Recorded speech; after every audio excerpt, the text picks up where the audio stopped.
Call Elohim, Yahweh, Bahashem, Yahweh Shai, Waharakak, Wadash, name of the Father, the Son, and the Holy Spirit in the Hebrew, Paleo Hebrew.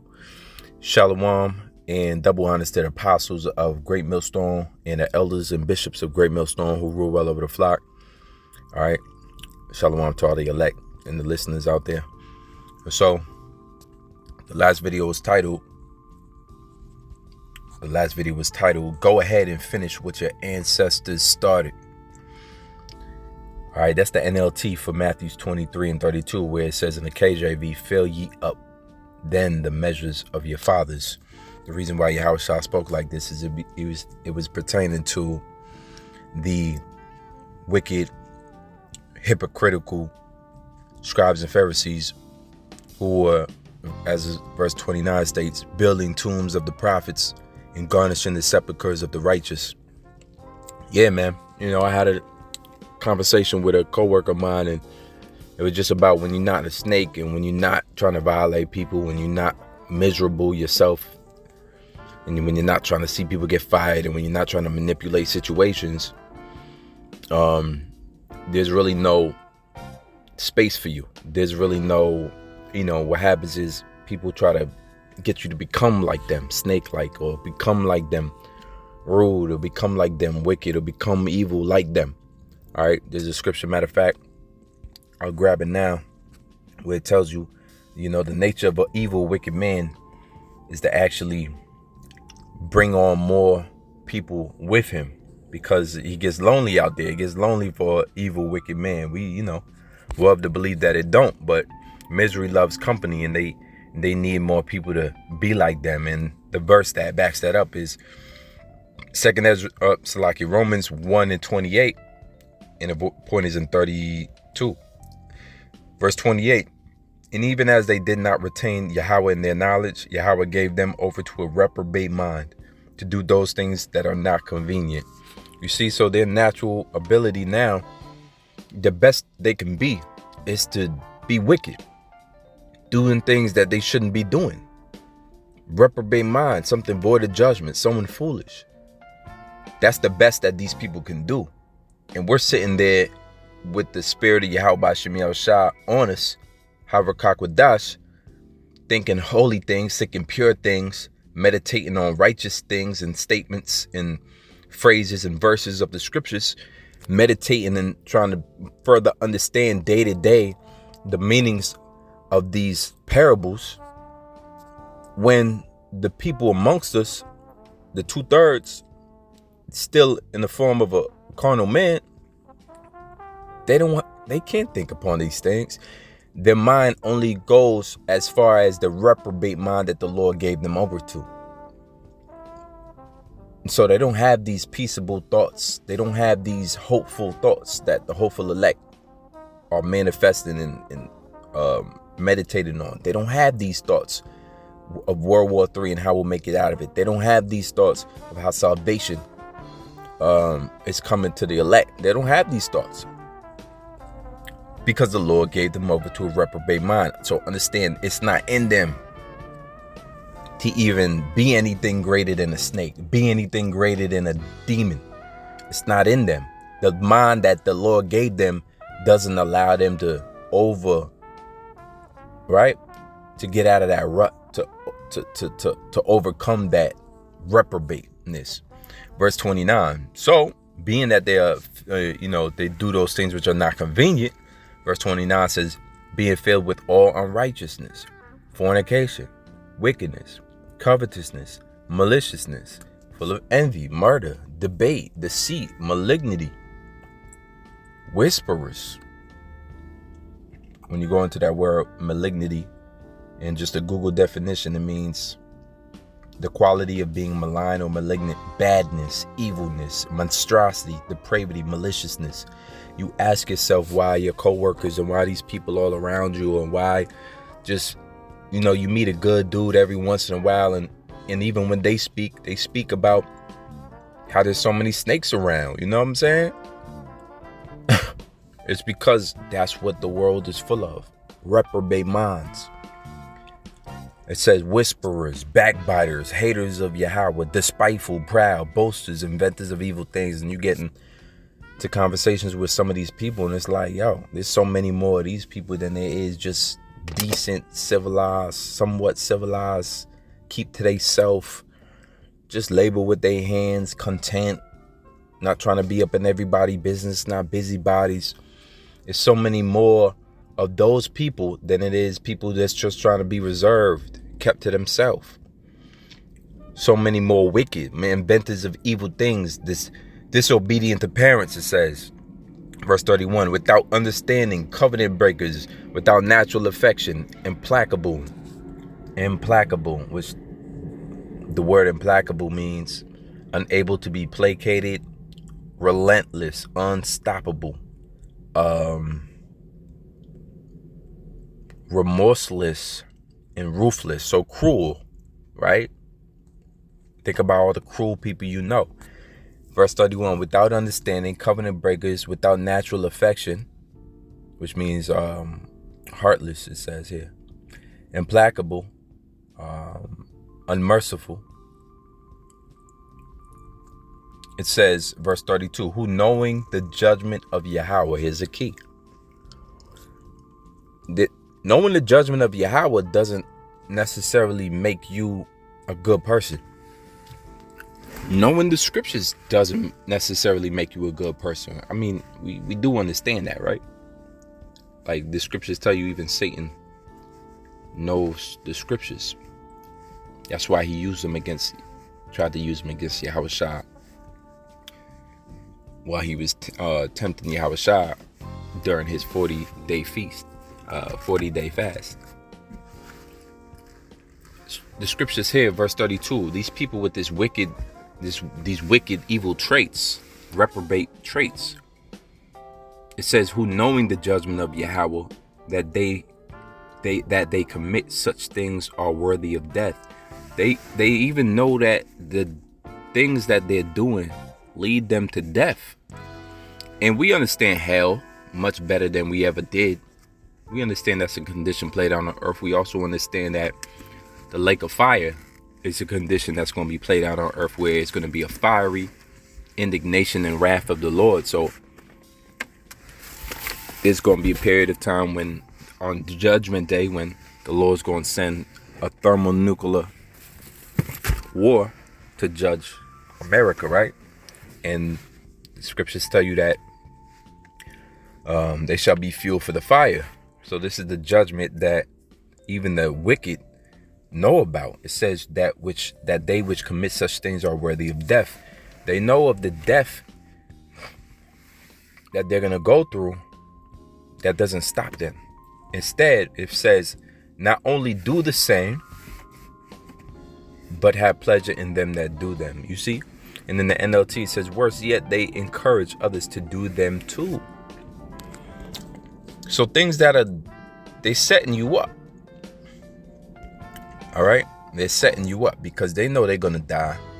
And misery loves company. So they want you to die too. And that's why Yahushua was so hard on these wicked Pharisees and Sadducees, saying that they build, because he built the tombs of the prophets and garnished the sepulchre of the righteous. Because not only did they take it to a level in which they themselves were wickedness and enticing others to do wickedly just like them, but they were calling for the death of many of the believers who were living righteous. They weren't doing evil deeds. They were doing things that the Lord was pleased with, believing on his son.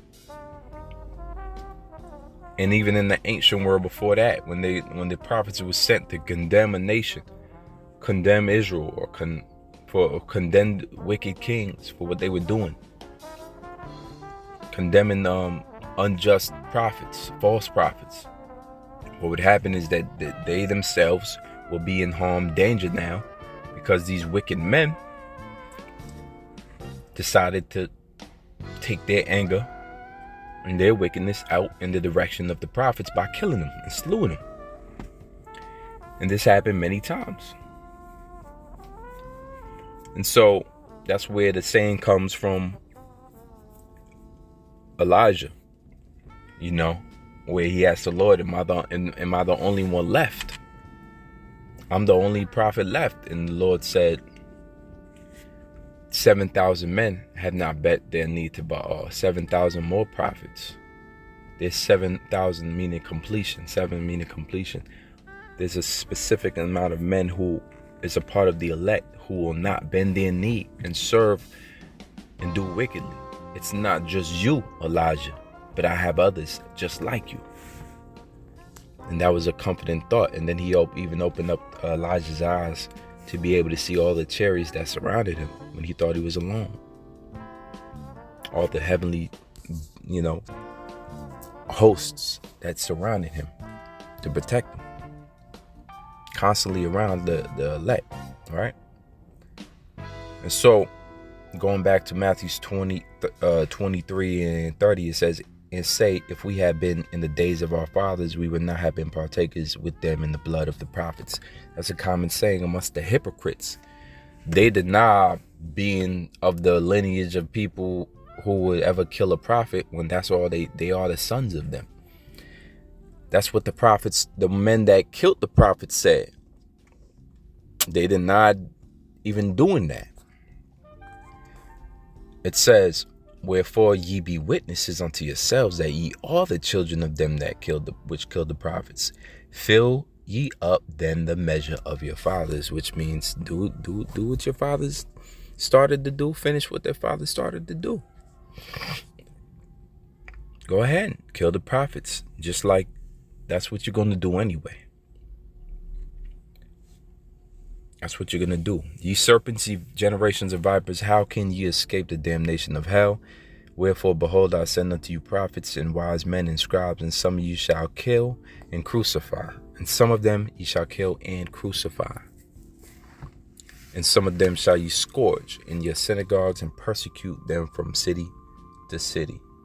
So we can understand what the Lord is telling us, that there's a lot of the prophets is subject unto the prophets. Those men who who desire to be us, desire to be the true men, took part in the destruction, in the chastisement, in the chasing. It says from city to city in the NLT. It says whips in your synagogues, and flogged the others with whips.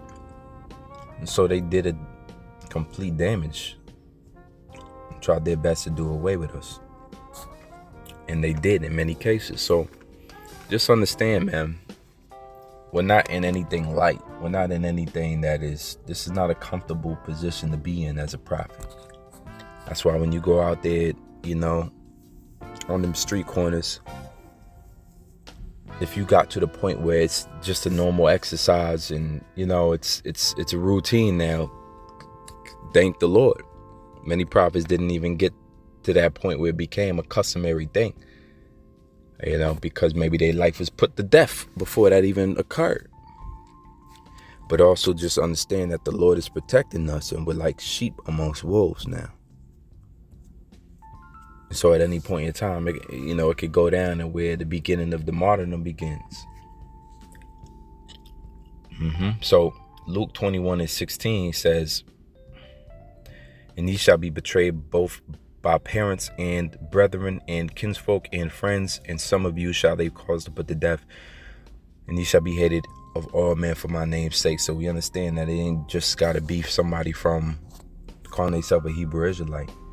You belong to a group, okay, if you will, of men who are deemed, according to the FBI, and according to the ACLU, I think is another thing, the ADL, and according to Southern Poverty Law Center, they deem us as hate groups. Your family don't want to be affiliated with that. They could lose. They feel like they could lose their job, even if their job and their livelihood is not on the line. All you still got to do is tell them it is. Now, you don't want us to report this to your job, do you? About your son being, about your friend, your best friend being a part of a hate group. Do you want us to report that you support this person? You know what I mean? What's going to happen when their face is on the screen too? This is John 15:20. It says The title says disciples relation to the world, right? How they related to the world. Yahushua spoke on that. Verse 18, he says, if the world hates you, do you know that it hated me before it hated you? That's the benefit of going through this grief that we're going through. That's the benefit of going through this evil treatment that we get. Is that, guess what? We're in the stead of the ones who come after Yahweh Shem Yahushua. After Yahushua. He was hated. How much more us? How are we supposed to make it scot-free? He was perfect. We're walking in his stead, in his light. They hate the light. Renan, if you were of the world would love his own. Simple and plain. You know why the world don't like you, man? Because you're not a snake. You don't be scheming on people all day long, man. You don't cause people to lose their jobs, man. You don't cause people to lose their wives. Like, you're not out here breaking families up. You're not out here stealing and robbing people when they at work.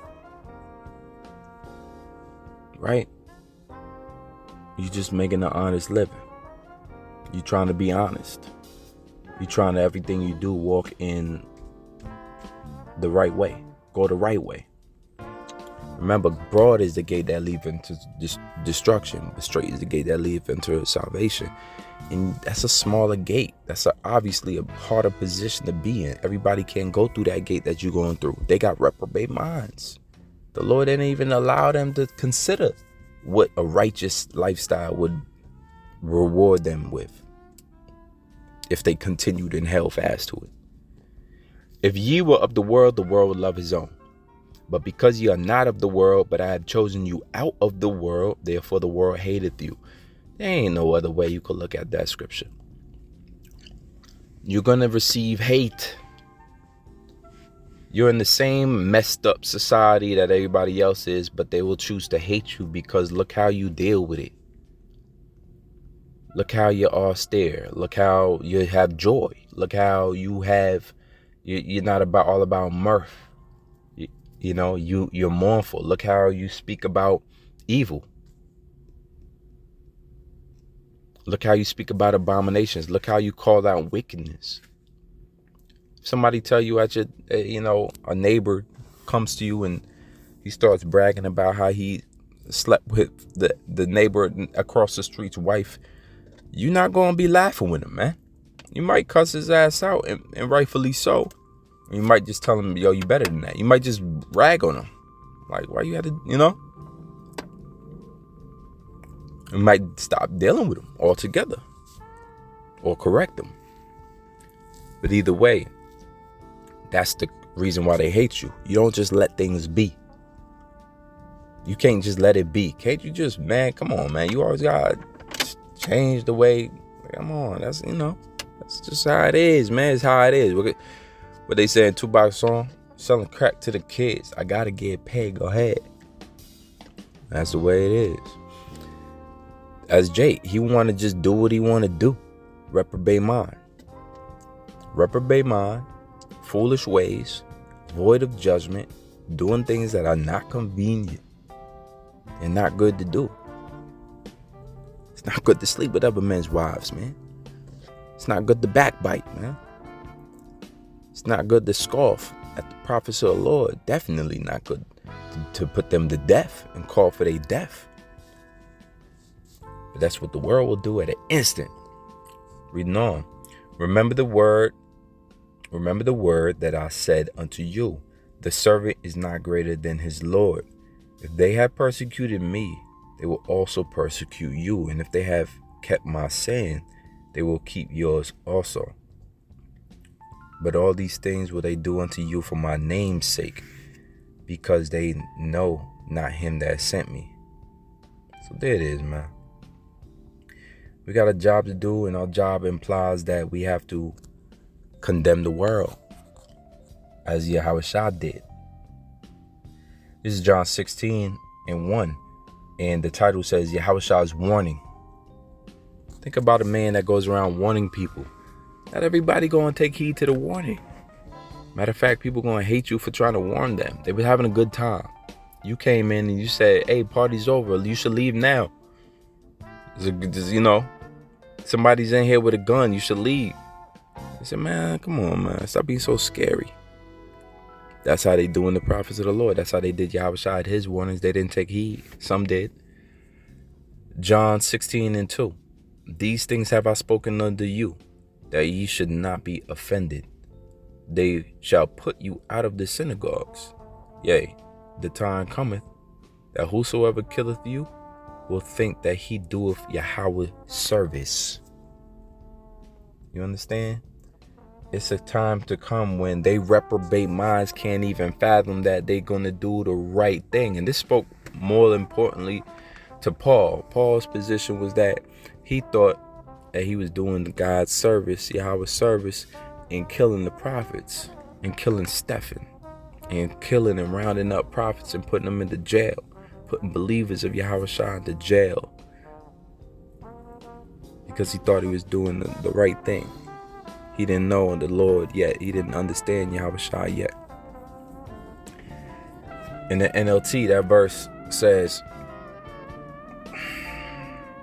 for you will be expelled from the synagogues, and the time is coming when those who kill you will think that they are doing a holy service for Yahweh. So take heed now, man, that these sayings must come to pass. It says, in these things they will do unto you, because they have not known the Father nor me. But these things have I told you, that when the time shall come, that ye may remember that I told you of them. And these things are said not unto you at the beginning, because I was with you. So these are things that we were told, man. Remember, you remember what you're told? This is a prime example. Remembering what we were told. What does it say in Acts 9:15? It says, but the Lord said unto him, go thy way, for he is a chosen vessel unto me, to bear my name before the Gentiles and kings and the children of Israel. For I will show him how great things he must suffer for my name's sake. You hear that? Suffering for the name of the Lord is starting to become a trend. It's starting to become something that you hear constantly and consistently throughout the scriptures. Suffering for the name of the Lord. You go to Acts 14, you go to verse 20, 21. And when they had preached the gospel to that city, and had taught many, then returned again to Lystra, and to Iconium, and Antioch, confirming the souls of the disciples, and exhorting them to continue in the faith, and that we must, through much tribulation, enter into the kingdom of heaven. Yeah, once again, what is this idea that we gotta do much tribulation into the kingdom of heaven? I thought you just believe and go up right up in there. Apparently not. You are not knowing the scriptures. It's a lot of tribulation, meaning trouble, meaning anguish, meaning problems to come that we got to deal with in order to enter into the kingdom. That's that straight gate. And where's a lot of it's going to come from? Friends, family members, according to the scriptures, parents, and non-believers. You see, who send us up to the synagogue. I mean, before the councils, and right? It might be a day in which they just say, whoever knows any existence of any believer of quote unquote Yahushua, or any believer out, anybody who speaks of a king returning, a Messiah returning and destroying America, or anybody speaks about America being Babylon, we want you to come forward right now. We will give you $5,000 reward stipend on your RFID CHIP in 5 months of Dubai. Do you think your name won't be automatically right? This is 1 Corinthians 4:9. 1 Corinthians 4:8. Now ye are full, now ye are rich, ye have reigned as kings without us, And I would to give ye did would, and I would to Yahweh ye did reign, that we also might reign with you. For I think that Yahweh hath set forth us the apostles last, as it were appointed to death. For we are made a spectacle unto the world, and to angels, and to men. So what is this talking about, appointed to death? What is all of this talk? This is talk as somebody who is starting to recognize, understand, and believe for himself that the lot, all right, the position in which they're put in and placed in is one of somebody that's going to be killed for the words that they're teaching. You see, the words trigger men. The words cause men to hate. The words cause men to act upon their hate.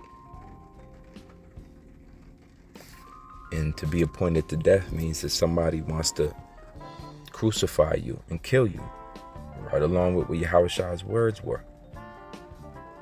So now we could see there's going to become a time and a place where these things is going to happen. We're going to experience them amongst each other. Akim, you're going to hear about your brother getting locked up for this word. You're going to hear about your nephew, your cousin. For those of you who have family members in the truth, you're going to hear about that family member getting hemmed up or getting locked up or getting sentenced and judged, to the point where some of us is going to get judged and put to death for it. This is a reality. This is the reality of the situation that we facing. This is how you know that people going to do it not for vainglory. People going to do it. People going to believe not because it's a cool little club to be in, and because Kendrick and the other dude talks about being an Israelite, or because it's gaining notoriety and a little bit of fame, or because there's women who is interested in it. Nah, it's not why we doing what we doing. You don't do stuff like that you could be killed with the understanding you could die for believing, only to just, you know what I mean? You don't do something that you could die for if you don't really truly believe in it. You understand? This is Acts 20 and 22. It says, "And now behold, I go bound in the spirit unto Jerusalem, not knowing the things that shall befall me there, save that the Holy Spirit witnesseth in every city, saying that the bonds and afflictions abide me." Now let's get that in the NLT real quick. This is Acts 20 and 22 in the NLT. "And now I am bound by the Spirit to go to Jerusalem. I don't know what awaits me, except that the Holy Spirit tells me in city after city that jail and suffering lie ahead." Verse 24, "But my life is worth nothing to me unless I use it for finishing the work assigned me by the Lord Yahushua." How ill of a phrase is that?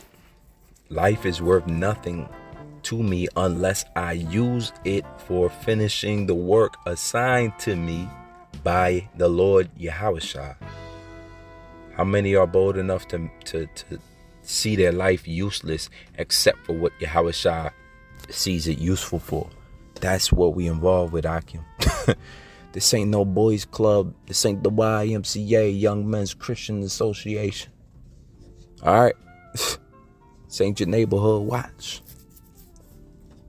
This is something that we doing for the purpose of Yahushua, that his will, through his Father's will, through what he set us up to do, what he started, the author and finisher of our faith, what he began, will finish our course in the same stead and way in which he finished his course. Believing, which your belief can be punishable to death, unto death. That's what we come into a time with, man. Watch for these signs. Watch for these new laws and legislations that outlaw biblical passages, outlaw hate groups, mandate, determination of people's money and banking accounts, and the stopping of your money, freezing of your accounts because you belong to some quote unquote hate group. We in that time, man. Watch as well as pray. He said, "But my life is worth nothing to me unless I use it for finishing the work assigned me by the Lord Yahweh Shah, the work of telling others the good news about the wonderful grace of Yahweh. That's what we're doing, bro. We're spreading the good news, the gospel, and yet and still you got men that will devote their lives to destroying us. Let's get 1 Thessalonians 3:3. It says that no man be moved by these afflictions, for yourselves know that we are appointed thereunto. For verily, when we were with you, we told you before that we would suffer tribulation, even as it came to pass, and ye know. For this cause, when I could no longer forbear, I sent to know your faith, lest by some means the temper have tempted you, and our labor be in vain. Let's see what that says in the NLT. 1 Thessalonians 3:3. And to keep you from being shaken by the troubles you are going through. But you know that we are destined for such troubles. What troubles? You got FEMA camps, concentration camps, a time of Jacob's trouble, time of great fear, panic, anguish, famine, pestilence, earthquakes in diverse places, a loss of life, mandates for the hour of temptation and the sea hit, families breaking up, men being put to death, martyrdom. These are the time period that we're in. This is what Paul was warning men of, and he reminded them of constantly. Verse 3 again. And to keep you from being shaken by the troubles you were going through. But you know that we are destined for such troubles. Even while we were with you, we warned you that troubles would soon come. And they did, as you well know. This is why, when I could bear it no longer, I sent Timothy to find out whether your faith was still strong. I was afraid that the tempter had gotten the best of you and that our work had been useless. See that? Paul caring for his flock, caring for his sheep, caring for his men. It's a constant thing. It's a constant work. It's a constant practice of love. You know, watching the scriptures talking about caring for the souls of others, not only not yourselves, but of others. You basically, like Paul said before, your life to yourself is useless. You're only as useful as Yahweh Shah sees you useful for in finishing the course in which he gave you. He gave us work. That's the most useful portion of your life, is to finish the work that he gave you. Don't you see now how you're useful? Hey, in this world, man, they'll tell you you ain't good for nothing. You might have had that wicked, evil mom like Precious Mom. She said, you ain't good for shit. You ain't about shit.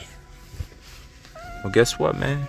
As long as Yahweh Shah got a job for you and he returned you back to this good news, which is to teach the good news, well, guess what, man? You're useful now. You're more useful than they are, because they're reprobate. Remember, in Romans, for the first chapter, it tells you that the reprobate person knows about the Lord's judgment, knows that they'll be put to death for the things that they're doing, but yet instead of fleeing from it themselves, they'd rather have other join join them, right? At the same excessive rioting the scriptures talk about, they rather have men join them in their wickedness so that they too can be destroyed. That's the evil of evil.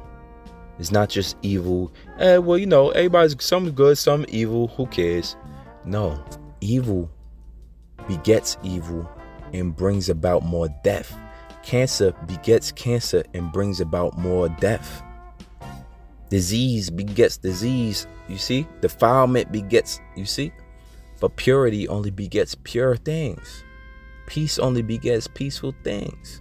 Righteousness only begets more holy things. That leads to life everlasting.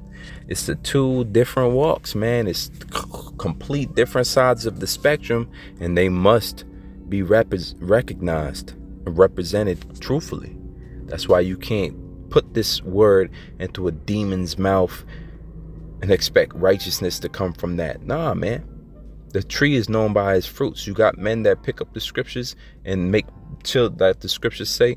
They go cross seas for a proselyte to convert a man that will cross seas, only to make that person 10 times more the child of hell, because they're not congruent. They're not a righteous person themselves. They're doing it for vainglory. They're doing it for filthy lucre's sake. All types of people got access to the scriptures and teach as if they're part of the Lord's elect and hopeful, right? The ones who are set up to do this work, but they're not. Now, how do you know, not being prudent, how do you know when somebody just is rambling about the Bible and somebody who's really edifying, or somebody who really knows? How do you know if you don't know the scriptures yourself? That's where praying and fasting and humbling yourself to the Lord comes in. You can be caught up right now in the wrong doctrine, man.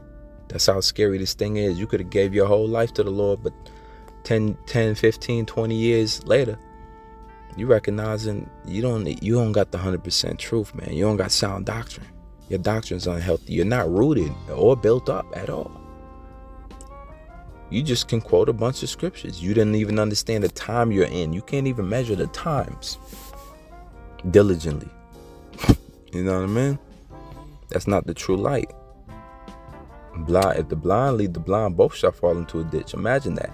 Here, I'll help you, sir. Oh, thank you, sir. And they both blind. A hireling, man. But the blind guy won't even say, I'm blind too, but I'm just going to help you. We both finna fall. Let's move on. And to keep you from the shaken troubles that you were going through, but you know that we are destined for such troubles, even while we were with you, as we warned you that troubles would soon come, and they did, as you well know. So Paul was being straight up, man. He was letting them know, like, yo, we gonna go through it. But Abba Radizah, I'm gonna make it part 3 and end it here. Until next time, Shalom. Abba.